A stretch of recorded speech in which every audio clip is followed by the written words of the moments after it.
আধার card মিথ্যে হলে কেন্দ্রের সরকারও মিথ্যে। রেড রোড থেকে গতকাল জোড়াসাঁকো পর্যন্ত মিছিল করে মমতা বন্দ্যোপাধ্যায় আধার কার্ড নিয়ে এভাবেই মোদী সরকারকে নিশানা করলেন। পাল্টা জবাব দিয়েছে বিজেপিও। आधार कार्ड করতে কত টাকা লেগেছিল? अगर तुम जनता का पास से 1000 करके आधार कार्ड बनाने के लिए लिया तो तुम क्यों अभी कहते हैं Aadhaar card no Aadhaar for voter list? किसका साथ आप गद्दारी कर रहा है? तो आधार कार्ड सिटीजनशिप नहीं होगा तो आधार कार्ड में आपको वोटिंग राइट नहीं होगा।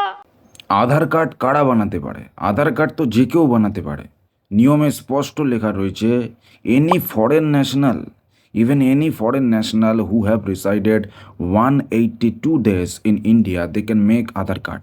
অর্থাৎ যে কোনো বিদেশি নাগরিক, তার ভারতীয় হওয়ার দরকার নেই, যে কোনো বিদেশি নাগরিক যারা ইন্ডিয়ায় 182 দিন থেকেছে, মানে 6 মাস 2 দিন, মাত্র 6 মাস 2 দিন যারা থেকেছে তারাও বানাতে পারে আধার কার্ড। তাহলে আধার কার্ড এর উপরে ভিত্তি করে আপনি কিভাবে এসআইআর করতে পারেন?